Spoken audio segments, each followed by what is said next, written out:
Hey everybody, how's it going? Icy Cat here, and we've got some new information for you regarding what we can expect coming up in the second season of Year 2 for Rainbow Six Siege. The technical test server kicks off some of those new features, and if you want to know more about what those are, then stick around as I talk about it next.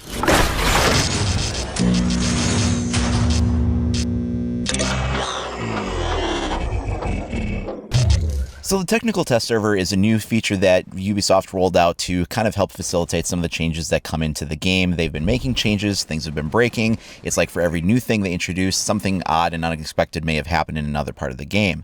And so it's been in the works for a while to bring us a technical test server, or as some people might know it, a public test server, but they call it the TTS, technical test server. And this is designed to test out some of those new features. So what this will do is give us a more stable release candidate when it does actually launch with the new information, but we do also then get a little bit of insight into what's going to be coming up ahead of schedule. The technical test server is invite only. In fact, right now it was only sent out to some people in Western Europe, so it's not something that everybody has access to. You can't log in and just check it no matter where you are. It was PC only and only available for those people in that part of Europe. For those that were fortunate enough to be invited into the technical test sessions, this is what they're going to be experiencing. So they're going to be taking a look at taking some of the following changes and just really trying to break them and see if there's anything that happens as a result of implementing these that are unexpected or, ways that maybe they don't work as intended. And we kind of know what some of these are going to be because they did outline back at the Rainbow Six Invitational some of their plans. So these aren't necessarily surprises to a lot of us, but they are going to be implementing on the TTS this week one-step matchmaking. So this is a new menu and online flow that they've got set up. This will allow them to see what it's like when we have the ability to change loadouts of operators while matchmaking is going on. Also, the one-step matchmaking, what that does is rather than try to build a team of 5 first and then find a second team of 5, what it really does is it tries to build a match for 10 people right away and get them in. This should hopefully reduce the matchmaking queue times.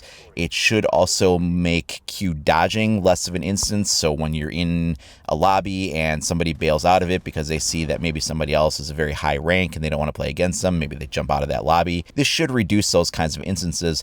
However, I do hope that along with that comes a little bit better matchmaking, at least in casual. Ranked will try to pitch you up more against an even rank, but in casual, it seems like oftentimes you'll get paired up against very disproportionate ranks where you have diamonds and platinums on one side, or platinums and golds, and then on the other side is maybe like 1 gold and bronzes or something.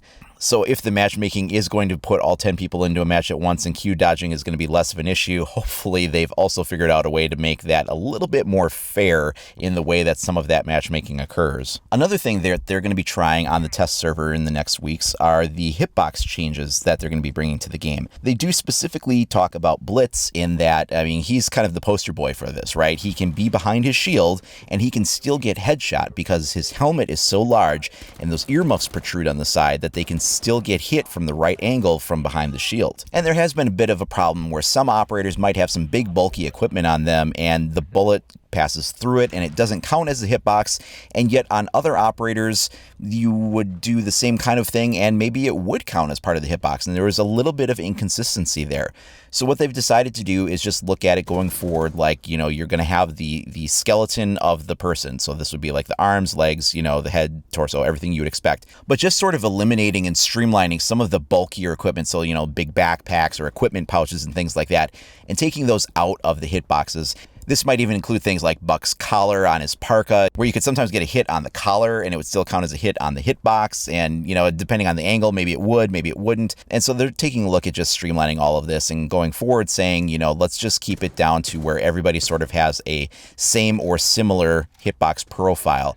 I don't know if that will change maybe based on, certainly you have to take bulk into consideration. A character like Fuse does have more body mass than a character like Ash. So, they would probably still have to account for that. We're simply talking about things that kind of go outside of the character model for the dimensions of the body. This would be like the equipment and things like that, or some of the bulky clothing choices and, some of those types of things. So, they also mentioned how that frees up the design team to go ahead and make different choices. And I imagine that previously they may have had to take this into consideration.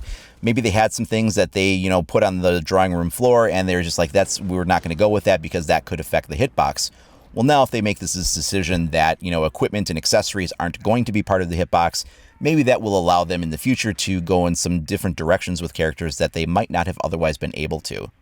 Of course, the other thing we all know about is alpha packs were mentioned back at the Rainbow Six Invitational. So this is going to be a way that when you play the game, you will occasionally, from time to time, get these loot packs, essentially, where there's equipment inside. It could be a weapon skin or it could be a headgear, and they are going to be checking that out on the test server. What they're also going to be looking at is the sort of like the spectrum for rating of how rare an item is. And they're talking about the current rating structure that they're going to go with for rarity will be, so your base level is common gear. Then there's uncommon. Then there's rare gear, epic gear, and legendary gear. So, this will be sort of like a rarity structure. We don't know exactly which items will fall into which categories.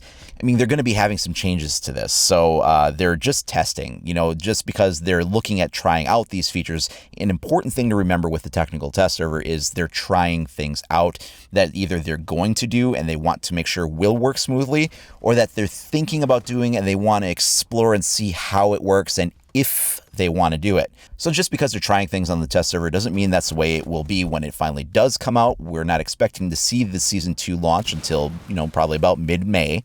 So they may test some of these things and find that they need to go back to the drawing board, or it may result in some bugs or some glitches, and that's why they test it now, to deal with those problems now rather than at the new content's expected launch date. Another interesting thing to note is that the test server is focusing on some specific mechanics, and as such, they're only making available House, Consulate, and Chalet for play on that, because they're not trying to look at different sorts of maps right now. They're trying to look at the way these different features implement into the game.